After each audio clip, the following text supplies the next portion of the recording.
Who knows what will happen with this year's Heat team? Well, we do. We offer our bold predictions for this season and everything you can imagine. Individual awards, trades, and changes to the lineup. Will we be right or wrong? You can decide by listening to today's Locked On Heat.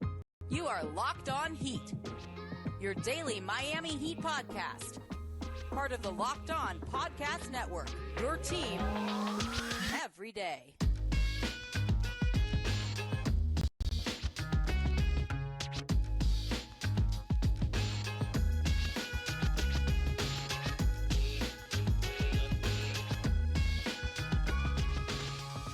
All right, welcome to Locked On Heat, your daily podcast covering all things Miami Heat. However, you might be tuning in on YouTube, Odyssey, or on your favorite podcast app. Thank you so much for making Locked On Heat your first listen every day. I'm Wes Goldberg here with David Ramil. It is time for our annual prediction show where we make bold and probably wrong predictions about the Miami Heat season that all of you can make fun of us for when the season is over. But these aren't your usual, this team's going to win the finals, this guy's going to win MVP type of predictions. Although we'll probably get into some of that today, David. But we're going to also get deep into the weeds here in this Miami Heat season. And we've got a bunch of them to get into, including if the Heat are going to make a midseason trade, who might make the All-Star team from this roster. But let's jump right in with your first bold prediction. Well, it's actually kind of a softball one, but I'm a little bit encouraged by it because I've seen friends of the show, Michael Pina and Ben Gulliver, offer the exact same prediction, which is that Bam Adebayo will win this year's Defensive Player of the Year award. I think it seems like it's a focus for him. At the same time, we also know that he probably should have won the award last year had he not missed the kind of time that he did due to injury. If he's healthy this year, he's going to win the Defensive Player of the Year because he gets that recognition. He should have. I think voters are having a little bit of guilt over having voted in Marcus Smart, who was clearly undeserving, and Bam was probably the better choice, and they're kind of feeling a little guilty about it. So I think he's already got that kind of built-in narrative moving towards the award this season, and all he has to do is continue the same level of excellent defense that he's played over the course of his career, and he's practically a shoo-in. So I think he is going to win the award. I think he's practically guaranteed of doing so if he can play at least 70 games. Well, he probably wins it last year if he plays at least 60 games, I think. Yeah.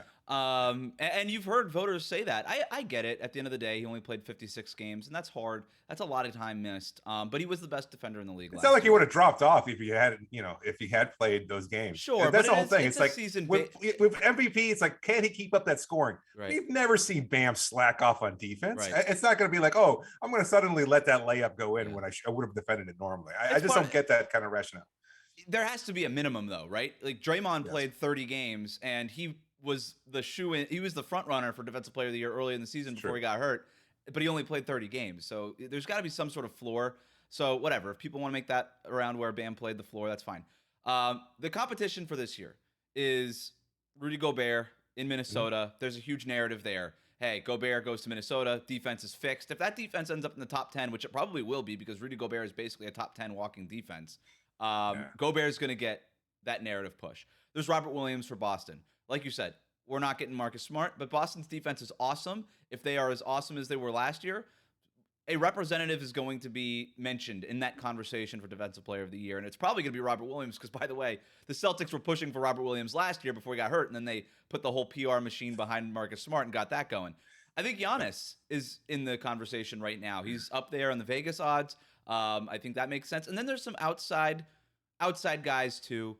Mikal Bridges from Phoenix. Evan Mobley in his second year for Cleveland. I've heard some buzz like he's going to take another leap if he does, especially defensively. Jaren Jackson Jr., right? Even though he's got the injury to start the year. Anthony Davis, who a couple years ago was in that conversation. Then if he can have a healthy season, a little bit of an outside shot, but I'm just going to mention his name. Same kind of thing for Ben Simmons, right? Because Brooklyn has no good defenders. So if they have an above-average defense, they're going to push the Ben Simmons thing. And then Draymond Green, obviously, but he's got a lot of work to do in terms of building up his reputation back after the punching Jordan Poole. So I'm with you. I think Bam is the front runner. I just wanted to mention some of the other guys that are going to be in the conversation. Last season, Bam ranked fourth among the players who averaged 30-plus minutes per game in defensive EPM, which is an estimated plus-minus stat via Dunks and Threes, which is a cool website if you haven't checked it out for some advanced stat stuff. He was fifth among players who contested at least 12.5 field goal attempts per game in field goal percentage difference. So opponents shooting against Bam when he was in coverage shot 4.8 percentage points less than their typical season average. These are elite numbers. They're elite marks. The only thing that I want to see with Bam in terms of defensive player of the year, David, I would like to see him increase that versatility. The thing with Bam is he is the most versatile center in the NBA. He's maybe the most versatile defender in the NBA, depending on where we want to put Draymond Green. But he's in that conversation with Draymond. They are on a tier unto themselves, right? 1A, 1B. I think the Heat need to do a better job of allowing him to be versatile and play to his strengths. In what sense? Bam guarded centers on 44% of his possessions last season. That's almost 50%. That's almost half of his possessions. Now, that when you're guarding the center position, Bam, it's kind of just chewing into that opportunity to be more versatile, even though we know he switches against pick and roll and all that stuff, and Miami switches everything, and that doesn't happen without Bam. But I just like to see more of it. I don't think that it's going to be all that different this season without PJ Tucker there to be able to take on some of those center assignments. And the reason I bring that up, the 44% of the time, Draymond Green, who is sort of the poster child of versatile defense, is guarding centers on 30% of his possessions. Now, he plays power forward, right? But he's guarding those centers in the most important moments of the game, where Bam is obviously doing that, but he's not able to show off all this other versatility as much as you would like. I think that's why we see Spoelstra trying to play Bam next to a traditional center. It's not for offensive purposes. It is for defensive purposes, because Bam is at his best when he's a little bit more of a free safety. He's able to close out on the weak side. He's able to contest at the rim the way we saw in the bubble. The block against Jason Tatum was a weak side closeout. Like, that's all the stuff that Bam is so good at. When he's guarding other big men, he's fine, he's good, but that's not his strength. And I would like to see the Heat be able to get him into his strengths a little bit more, because, you know, he's not a great rim protector, like kind of deterrent. His stats aren't there. When we're talking about an award, you want like those block numbers and stuff. He's not a rim deterrent the way that Rudy Gobert and Joel Embiid and these guys are, at least in terms of blocking shots. So I'd like to see the Heat find lineups where they're able to use Bam a little bit more as that rover, that kind of weak side guy, the way that even the Celtics did with Robert Williams last year, and that's sort of what unlocked him defensively. And I think that's why I just don't know he has the length. I don't think he has the length for it, though. I mean, he's got the athleticism to block shots, but he just doesn't have the length that you need, because that's a matter of inches, maybe even a half an inch in order to just tip the ball. He's got the length to guard to protect the rim. Like, that's the thing. Like, he's not a great shot blocker. I think if he's got any strengths, it's playing like that. Like Giannis, like Robert Williams. You're right. He's not as long, but he's super athletic. Like, the way he got up for that Tatum block, Exhibit A. You know what I mean? Sure. I think that's why Spo is experimenting with the Yurt and Dedmon minutes next to Bam. But the difference between Bam and Draymond in those lineups is that Draymond is guarding centers in the most important moments, and so is Bam. But Draymond's not guarding centers in like those other minutes. Like, that's not a lineup. Who's our Kevon Looney? Right. Like, that's the thing. Like, the Heat aren't going to be. They don't trust Yurt. They don't trust Dedmon just yet. So we'll see if that lineup, as it gets more reps and defensively, can hold up, especially with Big Yurt in there. But I would just like to see if they're able to make Bam a little bit more off ball, the way that we've seen them experiment a little bit in the preseason. But that was a long diatribe. But I think it's that sort of thing that could get Bam a little bit more of a louder case, because that was the problem last year, is he just didn't have the highlights. He didn't have that loudness of a case the way that guys like Marcus Smart and these other players did, and that's, I think, a way to tap into that for Bam. Did Marcus Smart have a case at all? Like, I mean, what was it? Like, he didn't lead the league in steals, did he? I mean, he is loud, and he just, like, I don't know. When it's a guard, flops he's, like, taken per game. Like, is that a statistic that the NBA is keeping? Don't make me defend Marcus Smart. I don't want to do it. One more prediction, really quick. What's a quick one? I got a quick one. Duncan Robinson. Okay. Off the bench, leads the Miami Heat in three-point percentage. I know last year it was Max Strus. Tyler certainly gets a good chance. We've talked about his elite shooting before. He's going to get the opportunity now, but I think he's going to be a higher volume there. I think he's going to face a different level of defender in that starting lineup.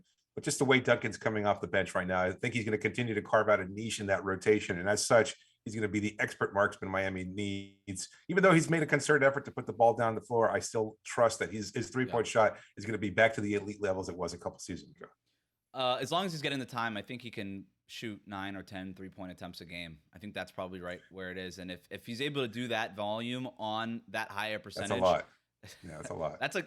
That qualifies as a bounce back, doesn't it? He could win comeback player of the year. Who knows? Probably not. That's not even an award anymore. It's not. You're right.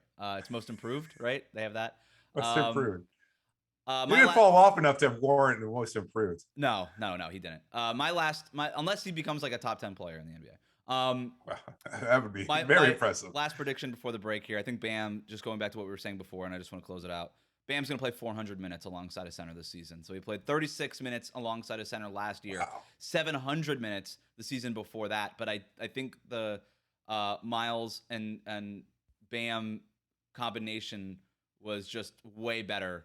The Myers-Leonard, Bam Adebayo combination was much cleaner and smoother. Myers-Leonard obviously a proven three-point shooter than even Omer Yurtseven or Dwayne Dedmon at this point. So I think we're going to see that increase from last year, but not as much as when they were sort of built for it going into a season. All right, we've got some predictions about who on this Heat team is going to make the All-Star game later on. But first, David, tell listeners about LinkedIn. Well, these days, every new potential hire can feel like a high-stakes wager for your small business. You want to be 100% certain that you have access to the best qualified candidates available. That's why you have to check out LinkedIn Jobs. LinkedIn Jobs helps find the right people for your team faster and for free. I know hiring can be a real pain. You want somebody who can be able to handle the bulk of it. Find the right candidates for you. Well, that's exactly what LinkedIn does.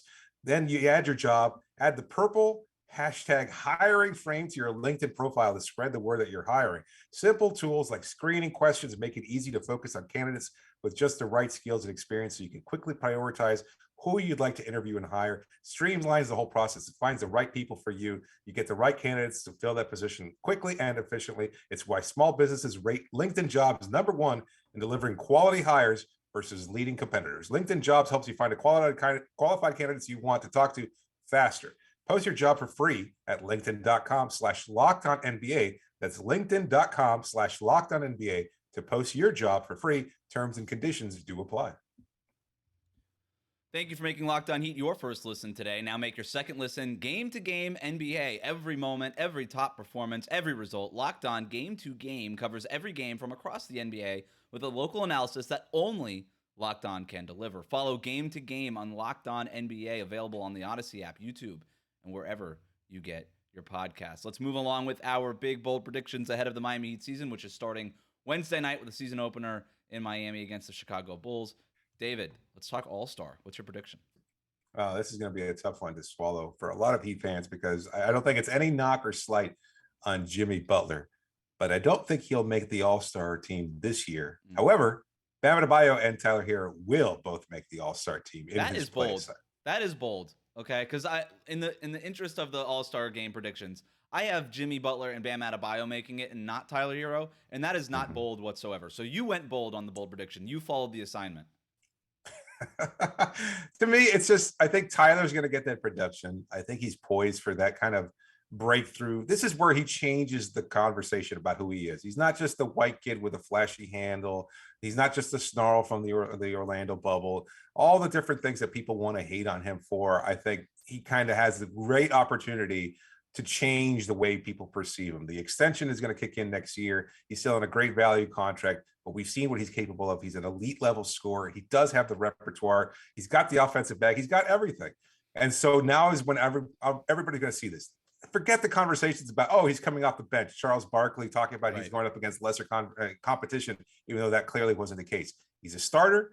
He'll lead the team in scoring, I think, is another bold prediction you want to kind of shoehorn in there as well. Yeah. I think he's going to be a great shooter. He's going to be their go-to bucket getter in clutch time situations. Why? Because he has been, and he's done that over the first 3 seasons of his career, and he's going to continue to do that this season. Jimmy can afford to take a step back, and that's fine. Jimmy doesn't give a damn about all-star selections. He's got plenty of them. His Hall of Fame candidacy is as set as it's going to be with individual accolades. What he's looking for now is a championship to add to that resume. And so he can take a step back for the 82 games and then turn it on when it matters most during the playoffs. And I don't think he's all that motivated to take a trip to Utah when he could otherwise be taking a break and be going back to the Bahamas. Yeah. Here's the thing about Tyler Herro making the All-Star game. You look at the guards that got in last year. Trae Young, DeMar DeRozan, LaMelo Ball, Darius Garland, James Harden, Zach LaVine, and Fred VanVleet. All right? I think the locks to make it this year, Trae Young. One of Darius Garland and Donovan Mitchell probably makes it, right? It's hard to see one of them not making it. And I think James Harden's going to be a lock. I think he'll be a lock. And so the contenders for those other 4 guard spots, it's going to be Tyler Herro, Zach LaVine, LaMelo Ball, Fred VanVleet, DeJounte Murray, who's now from San Antonio, making an all-star appearance there, now in the Eastern Conference, Drew Holiday, Jaylen Brown, Kyrie Irving, since he's now playing, Ben Simmons, whatever. Bradley, it's a stretch, right? Yeah, That's a big Bradley stretch. Beal, RJ Barrett, Cade Cunningham in his second year. There's a lot of guards. It's going to take a hell of a season. And meanwhile, the forward spot, you've got Jason Tatum. I think Jimmy Butler, clearly. Kevin Durant, obviously Giannis. Like, it's just, you kind of have those locks where I think those, like, three of those guys are locks. And then Jimmy basically just has to have an okay season to get in. Where guard is just so much more crowded in the Eastern Conference. Even with, like, 7 spots available, like 6 or 7 spots available, it's going to be tough for Tyler Herro. I'm not saying he can't do it. I'm just laying it out. It's going to be really hard. Like, when you look at those other contenders, like Herro, Levine, Ball, VanVleet, DeJounte Murray, Drew Holiday, Jaylen Brown, Kyrie, I mean, these are... If he's the leading scorer on the Heat team that somehow manages to claw their way to the first seed in the Eastern Conference before the All-Star break, he's a shoo-in. Yeah, I just don't see the Heat being the first seed in the Eastern Conference. There you go. We're getting to other kind of predictions then. Look, I'm in, but I'm predicting for official sake, Jimmy and Bam do make the All-Star team. Tyler Herro narrowly misses it. But I do think Tyler Herro, I like that other prediction. I think he does lead the team in scoring this year. All right, I'll go with one here. I think the Heat will win 51 games, and they're going to be the 4 seed. They're going to be the 4 seed behind Milwaukee, Philadelphia, and Boston. 538 has them projected to win 50.7 wins. That's behind Boston at 57, behind Philly at 52.5, Milwaukee at 47.5. I don't think Boston wins 57 games. I think that's a little high. But the 538 metrics have always loved this current Celtics group, so I get why those projections are what they are. But I also think that only 2 games are going to separate basically the 1 seed to the 5 seed, probably. Yeah, no, we did talk about that in the last episode as well. That it's going to be a handful of games over at the top. That's why it's so important for the Heat to come out strong when they have that early home court advantage in their schedule, because it gets much more difficult as the season goes on. Yeah, I agree with you. I think I'll take it like a step further. This isn't exactly a prediction. I think this year's Heat team is going to be better than last year, even though they'll have a worse win-loss record, if you can imagine. Yeah, so Eric Spoelstra was sort of talking about that today after practice, how everybody keeps talking about run it back. He's saying this group already looks so much different. And that's really, when you and I kept talking about how big of an absence PJ Tucker was going to be, how much of a loss out of that starting lineup, this is kind of what we were talking about, because PJ Tucker, in a vacuum, is a fine player, but he's not unreplaceable, but just within the chemistry of what it is that the Heat were doing last year, he was just so important. He allowed them to do so many different things, and it feels like through training camp, preseason, and then this other kind of training camp 2.0, since there's like a week between their last preseason game on Wednesday and then the Wednesday preseason opener, they've kind of done like a 2.0 training camp. It feels like they've figured out a little bit, or they're starting to get on the doorstep of knowing what their identity is going to be. And Eric Spoelstra was kind of giving voice to that. So, and by the way, the ceiling of what they could be offensively is much better than what it was last year. So I think I kind of buy in what you're selling there. I've got another one sort of related to this, sort of the Heat, not really the Heat though. My prediction is that the Nets are going to have to play a play-in game, and it's probably going to be against the Knicks. That's my prediction. And I just wanted to throw that in there because I think Heat fans would be happy to hear it. You just want to trash Brooklyn at every opportunity. I love Brooklyn. I love Brooklyn. Are there Nets fans out there that can pick up on this and clip it on Twitter and come at you and your mentions? What am I? I'm not trying. Do something on the court before we have to believe in you. You have done nothing, Kevin Durant, Kyrie Irving, and Ben Simmons. Kevin Durant has at least done something in previous stops. Kyrie had one good series in the finals like half a decade ago and hasn't done. He's a real hooper, Wes. Hasn't done anything in the playoffs ever since. And just I don't know, play 50 games before we start giving you the benefit of the doubt. You get no benefit of the doubt, Brooklyn. And I think and we talked about this on Monday. You look at that group of the 4 that we keep talking about, Toronto, Cleveland, Atlanta, these are really good teams. 2 of these teams are going to have to play a play-in game. I don't buy the Atlanta hype at all. I just don't get it. DeJounte Murray is fine on a really crappy Spurs team where he could be a hell of a defensive presence, and he has. Yeah. Oh, don't rag on DeJounte. You can pick out anybody on the Hawks, and you're going to rag on DeJounte Murray. We don't like DeJounte Murray. I like him just fine. Love his story. Fantastic kid. Yeah. Great opportunity for him. Whatever. what's the point? Like you're already set at guard. I'm just saying. I'm not saying Hunter they're going to was be fine. DeAndre Hunter is fine. They're Like, not going to why compete. go after? They're not going to DeJounte compete. Murray? They're not going to compete for the Eastern Conference title this year, and I think they know that. But they also probably think they're not going to have to play in the play-in tournament. Who's But that? one of them, it's going to be Brooklyn, Atlanta, Cleveland, Toronto, Miami. Atlanta has title aspirations. I mean, hey, come Not at this me, year. Hawks fans, all Not three this of year. you. I don't they get know it. they're not I winning the just don't see it. championship this year. All I right. think so. We have time. No, let's go to a quick break, and then after this, we will get into the rest of our predictions, plus a lightning round on what we think of the trade deadline here on Locked On Heat. Back here with Locked On Heat. To help Heat fans get ready for the upcoming season, Official League, the fastest growing sports merch company, is launching an exclusive limited edition hat inspired by Miami Heat star Bam Adebayo, designed by viral artist NBA Paint. There's only 100 available of this hat for purchase at officialleague.com. The new silhouette features a funny food character inspired by each player. Bam Adebayo is Ham Adebayo, and there's even better news. We're going to be giving away a free hat to one of you.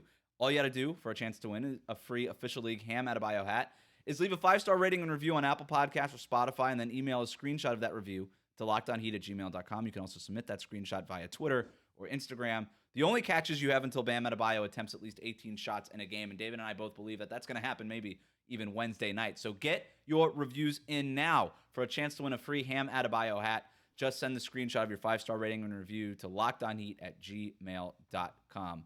All right, let's think about the trade deadline here. My bold prediction is that trade season is going to begin in January. We all know that the trade deadline is in February. But this Victor Wembanyama thing cannot be overstated. It is a big deal. And I think front offices, since Wembanyama's games in Las Vegas, I think there's going to be some front offices that just pull the plug on this season a little bit earlier than they usually do, which typically happens around the trade deadline. But we get, free agents who signed this offseason are eligible to get traded in January and December. And I think by mid-January, when most of these free agents are able to be traded, I think we're going to see a lot of trades start happening a month before the official trade deadline even happens. So I think we're going to have trade season unofficially beginning in mid-January. And the other part of that prediction, David, is the Heat will make a move. Yeah. I agree with you there. I kind of see that a little bit as a softball, because I think you're absolutely right. Like, the writing on the wall is pretty clear about that. I think the delineation between buyers and sellers is going to be much more apparent early on, because you're going to have teams that have bottomed out like at historic levels, because this is an applicable strategy that front office is used in order to kind of sell the idea of rebuilding, and this player is generational in that sense. At least that's how he's viewed by a lot of teams around the league. And so you have him and Scoot as your top two picks next year. Either one of them could be the kind of player that could change your franchise. At least that's how it's viewed right now. So I agree with you 100%. You get into the bottom 4 or 5, you have a 14% chance to get one of these guys. I mean, we're going to be the worst teams. He looks great too. We're going to be the worst teams tanking next season. Oklahoma City for sure. Oklahoma City, San Antonio, obviously. The Spurs were way ahead of this, by the way. If we want to keep talking about DeJounte Murray, like them trading DeJounte Murray, a lot of people were scratching their heads. They saw it, right? And then obviously, and like I said, I'm glad you brought up Scoot, because he's another. I love Scoot. I think he's got a great game. So I think Indiana is the other team, right? So we talk about names. Miles Turner's been on the trade block for 4 years now, it seems like. I think he'll probably get moved. Buddy Hield probably gets moved. But in terms of the Heat, Buddy Hield doesn't make any sense. But Miles Turner, John Collins, Harrison Barnes, all the players we kept talking about over the last couple months, I think we're going to see that come back a little bit more. Everybody on the Bulls, I could see the Bulls like just flushing the toilet on this season. Oh, wow. Bulls fans think they have a title chance. Like, all they're waiting on is Lonzo coming back, and all of a sudden they're going to be right up there where they were last year. But, Lonzo getting hurt is a bummer. And if you're 10 games below 500 by the time he comes back, and Vucevic is on an expiring contract, I don't think you'll ever get a season again from DeMar DeRozan quite like that. That's probably the best Bulls season he's ever going to have. And then who's the biggest trade chip they have there? I mean, it's Zach LaVine. I just don't know if they would trade LaVine. Right. I think Vuce will be out there. I think they would trade DeMar. LA makes some sense for that. They kicked the tires on that in the past. Bradley Beal, if Washington kind of goes south, we'll see what happens. That's just a name that's always out there. And I'm going to throw a new one at you. D'Angelo Russell. Oh, I think that he's going to be no extension, huh? No extension, as was reported on Monday, and I think that the Timberwolves, if Anthony Edwards takes that step and could be a little bit more of a ball handler, they could look for maybe some point guard help and maybe to upgrade that spot a little bit. I'm not saying D'Angelo Russell necessarily is a fit for the Heat, but I'm not saying that. I'm also not saying that. So I don't know. It depends on what kind of season Kyle Lowry has. All right. Wow. Here's another trade prediction. Unless you have a trade prediction you want to get to. I do. I have a right. few. You go. Well, I have a two-pronged one, but I'll save that for last. All right. My first one is that Dwayne Dedmon will no longer be with his team past the trade deadline. All right. Yeah, good. I think that's fair. $4 million contract, super tradable, non-guaranteed for next year, kind of signed to get traded. I'm with you. Here's one. This actually might feed into your two-pronged one. The Heat will not trade Duncan Robinson. Oh, yeah. They're it not does not, trade him. but I agree with you. I think he's going to show value just enough to warrant the contract. I don't think they care about the contract number. Like, fans are obsessive about those numbers, but I don't think they care. Like, they want him to be on the floor, be productive. I think they care relative to what their luxury tax bill is going to be next year. I think they'll try to unload Duncan Robinson's contract next summer. But it's so much easier next summer when teams don't have a full roster and they have a little bit more cap space. The thing with Duncan Robinson now is I agree with you. I think he's prepared for a bounce back year. I think he's going to have a very good year for Miami. But also it's a very hard contract to trade mid-season, right? 18 million, whatever it is, 17 million. It's a tough deal to move mid-season. And what it would take to move that mid-season is a draft pick. And I don't see the Heat wanting to get off of it so bad that they would be willing to attach draft capital to it because Duncan Robinson's still a good player. It's not like John Wall for Houston just not playing for you, right? Like, Duncan Robinson could still do something for you on the court. So I don't think they'll trade Duncan Robinson this season, but they will trade somebody else, whether or not it's Dwayne Dedmon, possibly Victor Oladipo. If I really wanted to go bold, I'd go Victor Oladipo. But what's your next one? That is my next bold prediction. This is a two-pronged one, and I know I'm kind of like hedging my own bet here, but that's fine. Either he's going to embrace his role off the bench and thrive in it, or he's gone. Like, as much as Heat fans want to see him succeed, as much as Victor wants to succeed for a lot of reasons, I don't think they can keep him on this roster, knowing that he is if not the most valuable, one of the most valuable trade assets on the roster right now because of the mystery box of potential, and you never know where you're going to get. Maybe he just could never find his rhythm in Miami. Maybe he could never find his place in the lineup. But if you can sell that idea to a rival GM and say, look, Victor still has the athleticism, he's healthy, etc. We're only trading him because we want him to succeed. He's just not going to find that opportunity in Miami, and somebody else bites at that opportunity. Another team bites at it. I could see him traded by February. It's unfortunate because we want him to succeed here. And at the same time, it's such a tricky situation. Either he really shines in this role off the bench the way Tyler did last year. And I know that's a high bar, 6th man of the year, but he has to find a way to lead that second unit the way that we think he's capable of. And if not, then I don't know that it's worth keeping him on the roster when he is such a valuable trade asset. Yeah, I mean, you could stack Oladipo's $8 million contract with Dedmon's $4 million contract. That's bringing you back a $12 million player. That's a useful player, right? Usually players that get paid that kind of money, you're looking at a guy who could really bolster your bench. It really just depends on the role that Oladipo has and accepts and whether or not he thrives in that role, right? I think the Heat really want him to basically be the leader of that second unit. To your point, maybe this year's versions of Tyler Herro. But we'll see, right? That's like, it's a really high bar. I don't think that he needs to win 6th man of the year to achieve that and for the Heat to be happy with him. And I don't think he needs to be like that for him to be happy with it. He doesn't care about 6th man of the year. But here's the other thing, and I'll get to this. This is my Victor Oladipo prediction. I don't think he's going to close most games. I think a lot of people are writing him into the closing lineup because he's basically your first guy off the bench. I don't think he's going to close most games. I think the closing lineup most of the time is going to be Kyle Lowry, Tyler Herro, Max Strus, Jimmy Butler, and Bam Adebayo. I think because when you're talking about the starting lineup, basically. Yeah, Strus in for Caleb Martin is the only difference. Oh, Strus. Okay, sorry, I got it.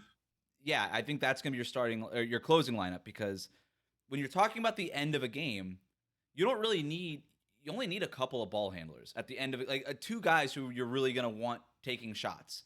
And as impressive as Victor Oladipo has been in spurts, he's not really the guy at this point right now for the Heat, at least not now, that you want taking a shot at the end of the game because you have Jimmy Butler and you have Tyler Herro on this roster, and those are the guys that are going to be getting the ball. And so you ask yourself, what is the value of Victor Oladipo in a closing lineup that also includes Tyler Herro and Jimmy Butler? And you could say defense, sure, and I agree with that, but you're getting enough defense there with Lowry and Jimmy and Bam and even Max Strus, who's okay defensively, that I think you would rather have the floor spacing option of Max Strus because Victor Oladipo doesn't space the floor at this point. Max Strus obviously does. And by the way, if Duncan Robinson's having an awesome year, put Duncan Robinson in there for Strus. I'm just leaning Strus now for the defensive stuff.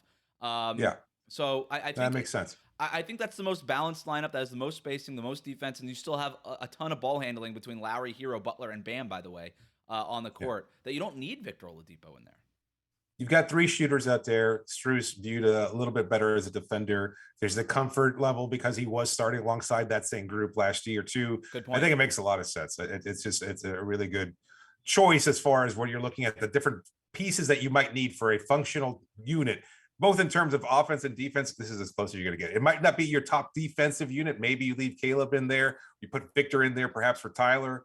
That could be your closing unit if you need to hold on for one possession. If let's say you know it's a stoppage in time and you've got to be able to bring your defense out there to hold them down for one possession, maybe you go to a different lineup. But in terms of like if you need your bucket out there and you might be going back and forth in terms of offense and defense, it's likely that I think that's your default. But like you said, if Victor's having a great game, he's a hot hand, ride him. You know, like that's going to happen this season. I just think that this is probably the default when Spo and his staff are game planning each night. Do you have any other trade deadline predictions before we move on to some advanced analytic predictions? No. I didn't know there was more. We got to wrap it up soon, but I know that that's about it as far as trade deadlines. All right. So here's a speed round. Okay. The Heat are going to finish top 5 in defensive rating despite losing PJ Tucker. They were 4th last year. I still think they're going to be top 5, but only slightly better in pace despite all the conversation about increasing the pace this year. They were 28th in pace last year. I don't see them finishing in the top 20 in pace because they just don't play that way. And it's kind of like Brooklyn winning games. Miami playing fast. You got to show it to me before I believe it. Like I said, 4th in defensive rating. I think they'll finish top 5 this year. And I think the Heat are going to rank in the top 5 in 3-point attempts per game. All right. Ooh. They were 14th last year, middle of the pack, averaging 35.8. I think they're going to average at least 38 threes a game, which would put them near that top 5 mark. What do you think? That's a really bold prediction. There we go. I got one bold one in there. Yeah, no, that's a real departure from where they were. So I mean, it might feel like that's why the pace might feel quicker because you're going to see a lot more long bombing from 3-point range. And if that's the case, and you're going to see a lot of back and forth in terms of shifting from offense to defense and transition level play and things of that sort. So that's going to be interesting. But you've got the personnel for it. Like PJ, stout defender. We can't knock PJ. I don't want to knock him just so he can build up this year's team. But at the same time, you can play differently with Caleb Martin, that starting lineup. I mean, I think they might lead the league in steals as a team because I think you've got Caleb out there as another free roamer type player who's going to be able to intercept. We saw a lot of that. Even Tyler, a lot of movement in hands, right? Hands on balls, trying to get the intercept passes and things of that sort, break up passes. I think we're going to see this team lead in leading steals. They'll lap the league in charges drawn also. Again, they did it by 100 charges last year. I got one more quick one. Okay, one more on the 3-point shooting, though. I think Tyler Herro is going to average. I really want to go bold, so I'm going to go bold, even though I don't really think this. He's going to average 10 3-point attempts a game this year, Tyler Herro, but I really think it'll be closer to 9. I don't think it'll be anywhere close to that. I don't think it'll be lower than that, but it's a good prediction. I mean, he's out there for that purpose, but there's just too much in his bag, right? Well, in the starting lineup, I think that's going to be his purpose, is to space the floor. And we saw him just like coming off screens, moving. He's a movement shooter right now when he's playing with the starting group. So I think a lot of his threes, he's going to get a lot of minutes with that group. They're going to come with that, and then I think he's going to anchor the second unit a little bit too. I think he'll get time with some of the bench guys as well. What's your last one? Nikola Jovic will start games for the Miami Heat this season. Like, really, though? Yeah. Or just like injury stuff happens? Like, what do you mean? That doesn't matter. You don't qualify. Don't asterisk over here, buddy. I mean, that's just not how it works. I don't care if half the lineup is hurt and he's out there in the starting lineup. Plural. Games plural. Okay. I think you're going to see a fast-paced offense. And I think if Caleb misses time, there's your asterisk, then yes, Jovic will be out on the floor alongside that starting unit. I like it. I think Jovic will be in the rotation by the end of the year. How's that for a normal, not like bold? All right, last two here. No one's going to like these new mashup jerseys. That's my prediction. Nobody likes them. Nobody really liked them last year. Nobody's going to like them this year, but they're going to love the throwbacks. I think that throwback thing is going to be basically taking over the old Heat throwback jerseys that they're bringing back. I think that's going to take over as sort of the primary alternate. So that's one guess. I'm not really sure if there's rules around that. I probably should have looked it up, but that's good. And then my final prediction is I'm going to get very emotional during Udonis Haslem's final game. That's my other prediction. Ooh. Yeah. Oh, I'm like, yeah, no, that's fair. That's not a prediction at all. I think that's like a statement. You don't even need a crystal ball to be able to see that one. You Like, didn't need if you're down Nostradamus to for like that one. when Miami is on the verge of winning their championship trophy this season, Udonis walks out onto the floor in the waning moments of a blowout victory over the Los Angeles Clippers. Boy, we're all going to be crying down here in South Florida. Yes, we will. All right. Thank you again for making Locked On Heat your first listen every day. Remember to subscribe to new episodes of Locked On Heat on your favorite podcast app and on YouTube. Make sure to ring the bell on YouTube to get notified as soon as next new videos go up. Now make your second listen Locked On NBA. The NBA season is here, and our local NBA experts and insiders have you covered on and off the court all season long. All the biggest stories around the NBA every Monday through Friday in less than 30 minutes. You can hear David on the Tuesday morning show, me on the Friday morning show. It's available on YouTube, Odyssey, and wherever you get your podcast. Thanks for joining me, David. Absolutely, Wes.